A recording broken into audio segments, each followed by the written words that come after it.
बाबा साहब अंबेडकर ने तो ये नहीं लिखा संविधान के अंदर, उन्होंने तो लिखा है जनतंत्र होगा। ये कहते नहीं जनतंत्र नहीं होगा, कैबिनेट की कोई पावर नहीं है। हाँ, बाबा साहब अंबेडकर किसानों के लिए कितना लड़े।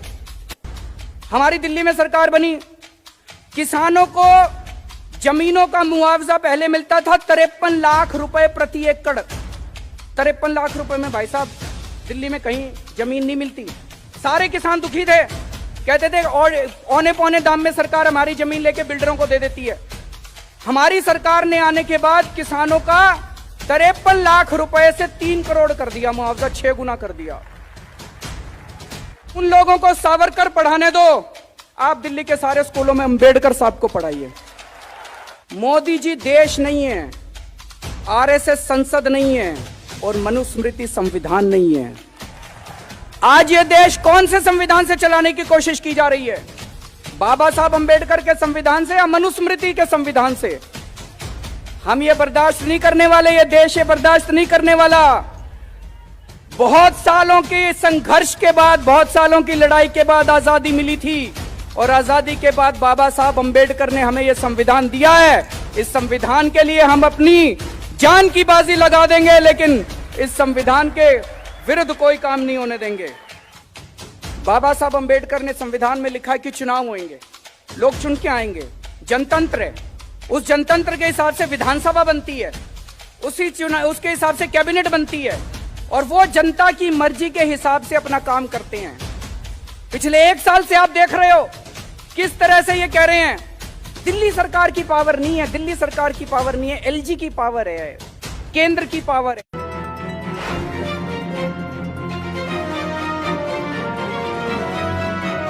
दशमी के दिन नागपुर के अंदर 2 घटनाएं घटती हैं हर साल। आरएसएस के हेडक्वार्टर के अंदर शस्त्र पूजा होती है और नागपुर के अंदर भारी तादाद में पूरे देश से, दलित समाज से लोग इकट्ठे होते हैं और बाबा साहब अंबेडकर को याद करते हैं जिस दिन उन्होंने अपना धर्म परिवर्तन किया था। और 2 साल से मात्र चंद लोग जो आरएसएस के हेडक्वार्टर में शस्त्र पूजा करने के लिए इकट्ठे होते हैं, उसका दूरदर्शन लाइव टेलीकास्ट करता है। लेकिन लाखों दलित जो बाहर मैदान के अंदर, नागपुर के अंदर इकट्ठे होते हैं अपने बाबा साहब अंबेडकर को याद करने के लिए, उनका दूरदर्शन लाइव टेलीकास्ट नहीं करता है। अभी आप सबने एनसीईआरटी सुना होगा, national council for educational research and training.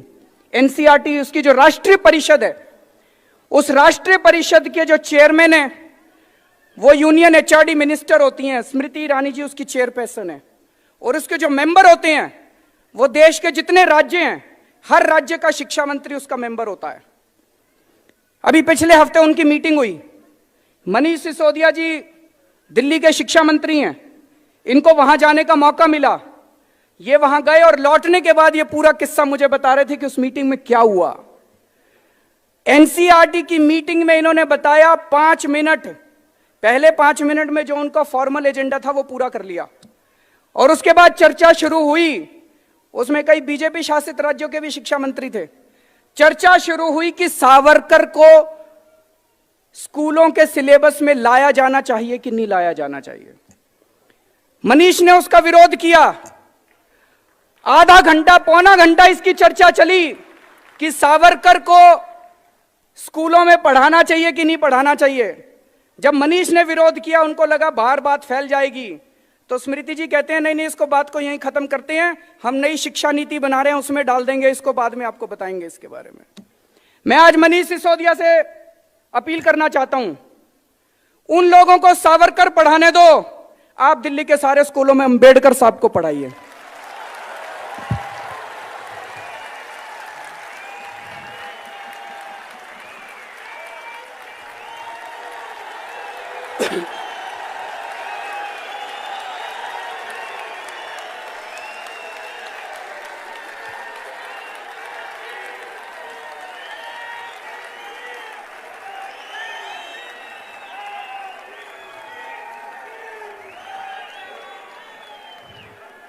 बाबा साहब के जीवन,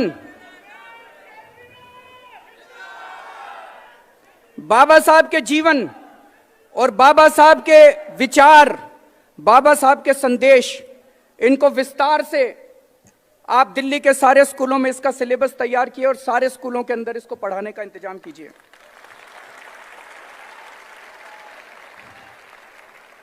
बाबा साहब अंबेडकर वो खुद छुआछूत का शिकार हुए थे।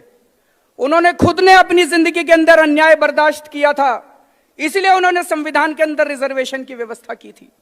वो जानते थे कि यह समाज वो समाज है जिसने सदियों सदियों से अन्याय बर्दाश्त किया, सदियों से उन्होंने छुआछूत बर्दाश्त किया है। अगर उस समाज को अपने को बराबर लाना है तो अपने को उनको रिजर्वेशन देना पड़ेगा।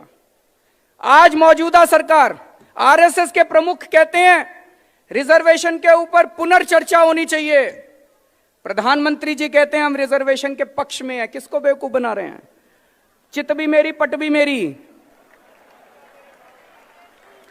चुनाव हार जाएं तो कहते हैं दलितों के वोट चाहिए, चुनाव हार जाएं तो कहते हैं रिजर्वेशन होना चाहिए, चुनाव जीतने के चांस हो तो कहते हैं रिजर्वेशन खत्म कर दो। सारा देश देख रहा है इसको। मैं एक ही चीज कहना चाहता हूं जी, मोदी जी देश नहीं है, आरएसएस संसद नहीं है और मनुस्मृति संविधान नहीं है।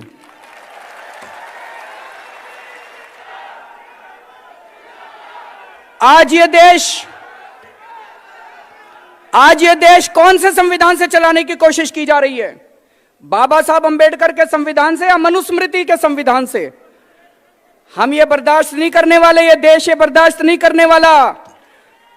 बहुत सालों के संघर्ष के बाद, बहुत सालों की लड़ाई के बाद आजादी मिली थी और आजादी के बाद बाबा साहब अंबेडकर ने हमें यह संविधान दिया है। इस संविधान के लिए हम अपनी जान की बाजी लगा देंगे, लेकिन इस संविधान के विरुद्ध कोई काम नहीं होने देंगे।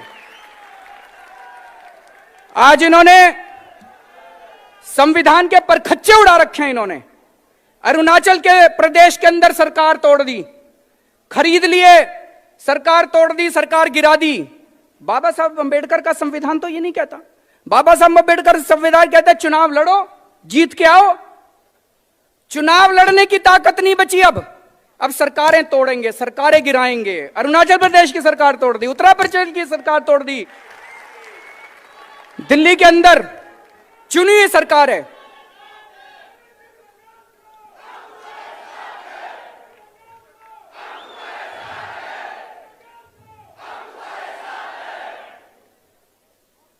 बाबा साहब अंबेडकर ने संविधान में लिखा है कि चुनाव होंगे, लोग चुन के आएंगे, जनतंत्र है।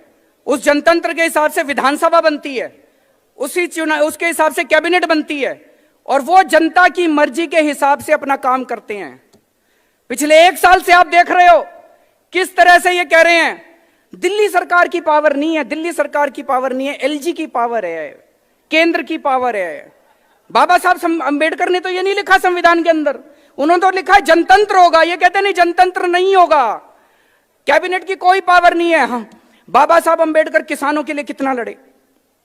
हमारी दिल्ली में सरकार बनी, किसानों को जमीनों का मुआवजा पहले मिलता था 53 लाख रुपए प्रति एकड़। 53 लाख रुपए में भाई साहब दिल्ली में कहीं जमीन नहीं मिलती। सारे किसान दुखी थे, कहते थे और औने पौने दाम में सरकार हमारी जमीन लेके बिल्डरों को दे देती है। हमारी सरकार ने आने के बाद किसानों का 53 लाख रुपए से 3 करोड़ कर दिया मुआवजा, 6 गुना कर दिया। किसानों को भी यकीन नहीं हुआ, किसानों को भी यकीन नहीं हुआ कि ऐसा हो सकता है। अगले दिन किसान आए, हमने आदेश पारित किया कि 53 लाख रुपए से 3 करोड़ मुआवजा किया जाता है। किसान आए, बड़ी बधाई देने लगे और अगले दिन उन्होंने हमारा आदेश खारिज, एलजी साहब ने पारित किया, मैं मुख्यमंत्री के आदेश को खारिज करता हूं। यह तो नहीं लिखा बाबा साहब अंबेडकर के संविधान के अंदर। संविधान यह नहीं कहता कि चुनी हुई सरकार जो काम करेगी उसके अंदर ये अड़चन अड़ाएंगे। हमने आपको सबको बताया मिड डे मील के अंदर कितना घोटाला है। उस घोटाले को दूर करने के लिए मनीष सिसोदिया ने फाइल भेजी, उस फाइल को उन्होंने डिसमिस कर दिया, कहते हैं मिड डे मील को ठीक नहीं करने देंगे। ये प्राइवेट स्कूल कितनी धोखाधड़ी कर रहे हैं, उसके ऊपर हम लगे हुए इन प्राइवेट स्कूलों को ठीक करने के लिए। उसके लिए हमने पूरी विधानसभा ने बैठ के, इन सारे एमएलए ने बैठ के विधानसभा के अंदर चर्चा करी और एक कानून पास किया कि प्राइवेट स्कूलों के सारे अकाउंट्स को चेकिंग करने की जिम्मेदारी सरकार की होनी चाहिए कि नहीं होनी चाहिए। हमने कानून पास किया उस कानून को इन्होंने लेके बैठ गए, उस कानून को भी इन्होंने पास नहीं होने दिया। दिल्ली के अंदर कई मजदूरों को न्यूनतम मजदूरी नहीं मिल रही, मिनिमम वेज नहीं मिल रहे। क्यों नहीं मिल रहे? कानून में जाके देखो कि अगर कोई मिनिमम वेज नहीं देता उसके ऊपर 500 रुपए की पेनल्टी है भाई साहब, 500 या 1000 रुपए की पेनल्टी है बस। अब 1000 रुपए की पेनल्टी है तो कोई क्यों न्यूनतम मजदूर? हमने उसके अंदर प्रावधान किया, पेनल्टी को बढ़ाया, जेल की सजा का प्रावधान किया, उस कानून को ये लोग बैठ गए, उसको भी।